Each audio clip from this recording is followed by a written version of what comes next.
science and innovation movement. So now you're bringing in the science. Science is not the only thing, but someone made the observation that, wow, you're too broad. In 2010, you're just being innovative, as though science is not important.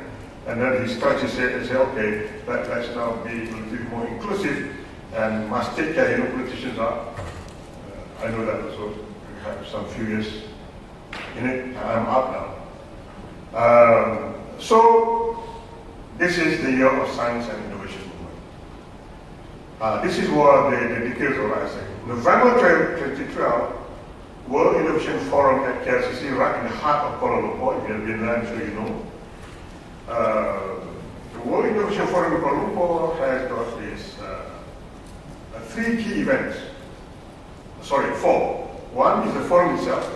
2 is Bio Malaysia. 3 is Nano Malaysia Summit 2012. And 4th is KL Innovation Expo. So those are back to giving the opportunity to showcase all the grassroots innovation that we have collected across the country and expose them so that any potential investors or venture capitalists or anybody interested from the world have taken it up and commercialize it, and you will still get the objective. Now the idea is, in innovation, as you know, as you all know, we may look at the same object, but we can start thinking differently. I may look at this bottle and say this is half full, or I say this is half empty, or I say, what can I do to shoot this water to you? What can I do to have a fun game in terms of fireworks for Christmas, next Christmas, using this bottle, for example? I mean, that's the challenge.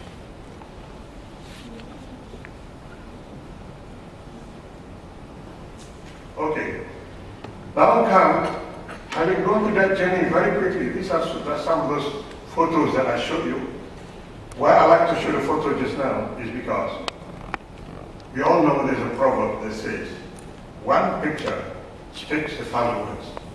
I have more than 100 pictures. So, to follow along the line of Tony with all the numbers, so 1,000 times 100, that's what, almost 1 million piece of information. Another information, what is it called? Information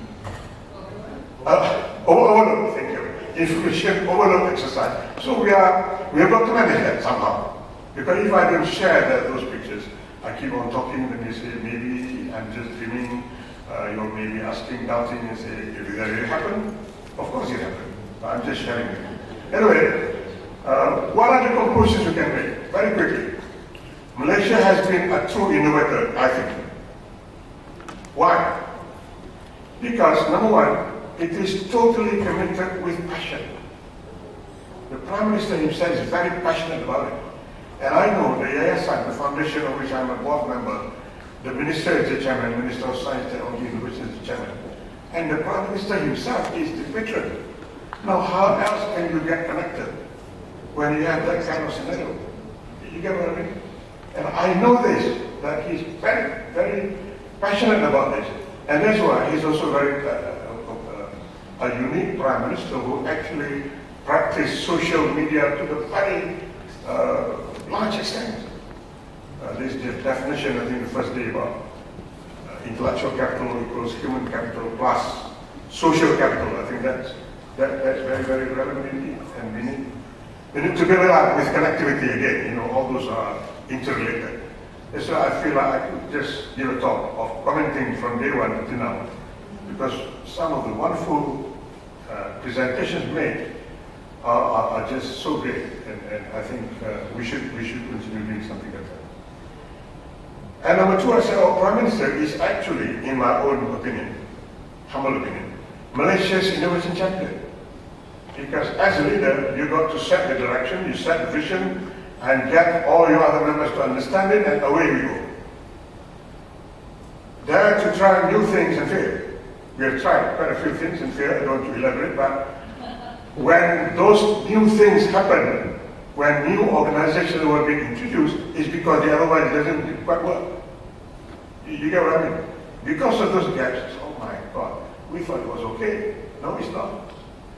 And a normal agency in the Prime Minister's department is just another agency like any other department in another ministry. The other manager of information there will say, well, how should I cooperate with you and support you? You will be the hero. These are some of the human problems. I'm sure you know.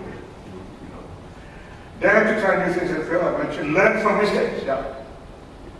This is again, to me, a real case of a true innovator. There is a case of a lot of Steve Jobs, a lot of Bill Gates, a lot of Akio Morita just now, or perhaps I should mention this. The court case issue of intellectual property of Apple and Samsung is a good case. There are many ways of looking at it. Some will say that's the end of it, but some say, hey, this is great news for innovation. Great opportunity for others to come in. So this is another opportunity for us all. And lastly, introduce new models, systems, and organizations where gaps exist. I mean, that's a very holistic kind of conclusion that I made. But 8 minutes. Lessons for tomorrow's world. Lesson 1. This is my own opinion.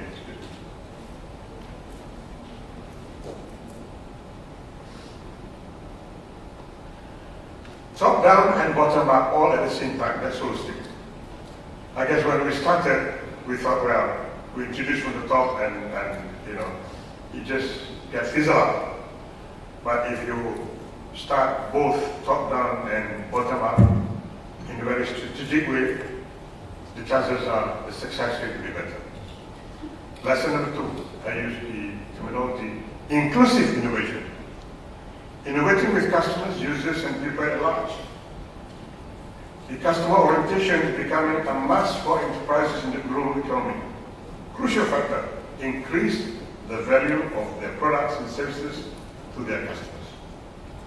Actually, in a way, inclusive innovation leads to more general principle of democracy. Now, Ideas Festival, the one that I showed in the slide earlier in Brisbane, when I was asked to talk to people on democratization of innovation, the Malaysian experience. Now, democratization of innovation is similar to democratization of education, to bringing education right to the real grassroots level. Lesson number 3, sustainable innovation. Now sustainability. Now you're bringing back to the green technology thing. The minute you talk about green, you talk about sustainability. Sustainable innovation based on ethically, socially, economically, environmentally sustainable principles. Of course, all these principles hard to achieve simultaneously. Hybrid car, for example, you take out the gas, the petrol, you put in just the gas. After the gas, you put in the battery, and so some combination of this, and some would go full electric. And some companies are already trying out full electric vehicle now. And Malaysia is encouraging this by giving special incentives for those car manufacturers who want to go green. Why? Because the Prime Minister, in December 2009 in Copenhagen Summit, committed that Malaysia wants to reduce carbon dioxide footprint by 40% by 2020. So the commitment is made, the question is how. So if each one plays his role in his own focus areas in the green economic context, then we can make it happen. No, not everyone can do everything all at the same time. But if we focus, I think there's a better chance of success. Lesson number 4. Green is everybody's business. That's my line. Why? I'm very much inspired by World Environment Day on 5th June. They have a theme called Green Economy. Does it include you? It's a question. But it's actually a teaser question. It means, my interpretation, to see all the programs, yes, it is everybody's business to practice green. Alright? And come here, the next one coming is World Bamboo Day 2012 celebration. Now, I like to do things different than first. In Innovation World, we introduced to the Minister, and Malaysia must celebrate World Creativity Innovation Week for the first time. Now, thank God, I've got a chance to tell one Ministry of Plantation Industries and Commodities, that Malaysia should celebrate World Bamboo Day for the first time this September. And we are very fortunate because we got the support from the Ministry. Of course, it's hard work. It's not easy to convince. They are so comfortable with promoting timber, for example. Oh, so many billion we have export, blah, blah, blah, blah. So to do something new is a really challenging task. But that challenge, finally, when they agree to hold hands with us and promote this, to me, is a damn good sign. Plus the fact that only now I know, let me just share, that that same ministry actually has a blueprint to promote bamboo industry in Malaysia until 2020. My God, I mean, that's damn good news. I can't be working alone. That's not enough for me to collaborate with a few people in Malaysia. It is better for me to collaborate with international figures, innovators like you. That's where we need connectivity. I always think, in my Purple Bridge book, I wrote a lot, but I summarize by saying, you must think, using brain again, think, create something new, communicate, share it with people, collaborate. We need to collaborate, you cannot do it alone, because no one knows everything. And finally, we can innovate. So think, create, communicate, collaborate, and innovate. That's my version. Okay, so you notice here, World Bamboo Day in Malaysia. That's an international logo, standard all over the world. But we put in the Malaysian flag to see that Malaysia is the first time. And we have our own theme. You see the theme? Design your future with bamboo. This is why I appreciate your theme, Kirpal AC International, creating the future. Now we must be in this mode. The future, you must create yourself, no one else. But I use the word design, because there is strong now a movement about design thinking. Tony Brown, or whatever Brown, I think he's from EDO in Europe, really promotes this. He has a book on design thinking. And so we say design your future with bamboo. Lesson for tomorrow, lesson 5, the last one. Always challenge yourself by focusing on specific subject of your choice. Because you determine what you like. If you're passionate about something, I choose green because many years ago I was excited, I would say. Not too much excited to do anything, but I was introduced or rather made aware of the inconvenient truth by Al Gore. Someone mentioned first name. But I look at the other way, at that time I said, what the hell is this guy talking about? Not so exciting. But as I walked into the journey, I found other things about green economy. You see the whole thing. And you can now relate back to Al Gore's inconvenient truth to save the world. Back to reduction of carbon dioxide footprint and the rest of it. Now, your comfort zone is that you need to move out of the comfort zone and amplify where the magic happens. And to us, the magic is in green economy. The magic is to focus on bamboo because that is the future green goal of the 21st century. Because that is going to be the next timber of the 21st century. All right. So, green innovation, this is, I just conclude on my journey on green. There is this magazine, local magazine, Quill. So there is this word, the innovation of the versatile bamboo. So that is, and you can see I was already sharing about the bamboo world. Why bamboo? I can have another 1 hour talk, why bamboo? But I have a few minutes left. So I coined up an acronym. Simple to remember. You woke up, I know you can remember. Hers, very good. If you ask what hers, her talk, her presentation, her dress, hers, whatever in your mind. See, I challenge you for creativity thinking. Using the acronym HERS, very good. What does it stand for? H. It has its own history. I don't want to elaborate, I just very quickly. That's why it takes 1 hour to present HERS, very good. E, environmental friendly, R, renewable, S is strong, V is versatile, and G is green. So bamboo has all that characteristics.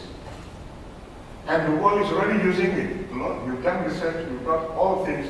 It's a question of, we are not there yet. Because we are not there yet, what shall we do? We should do something. Just like Akio Morita, for example. Just like Steve Jobs, for example. Just like Bill Gates, for example. Just like Richard Branson, going up in the moon, in the sky, and already preparing to make a trip to you to space as a holiday, you know, for those people who have money but don't know how to spend.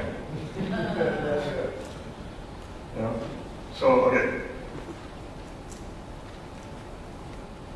The punchline is at the bottom. The punchline is at the bottom. Bamboo really provides real innovative challenges for wealth creation and societal well-being. Think of it. It's a challenge. You can provoke yourself with all this. What can we do with bamboo? Local people say I can do fine. Is that all? Oh, so close. Now I realize danger there. Anyway, local people can think only 5 things to do. Others can do 10 things. But we are saying, that's why we created this bamboo world. I mean, it's my own creation of bamboo world, 12 different categories. Challenge yourself. Think, what else can you benefit from this? How can you create new products, new services, new models, new areas, whatever that can benefit people? So, wealth creation is money, that's economic, everyone likes it. Societal well-being is very good for the community. So it's not just income generation, but it's also good for societal well-being. Most recently, this is on the 26th, a few days ago, just 2 days before I came here, I thought I'd just share with you. Buloh untuk gaya hidup hijau, this comes full page in one Malay newspaper. Buloh is bamboo, by the way. Untuk for gaya hidup, lifestyle, hijau green. So already there's interest in the newspapers about bamboo as the bamboo for green lifestyle. For green lifestyle, I'm trying to translate the heading. All right, that's it. I share with you. Thank you very much.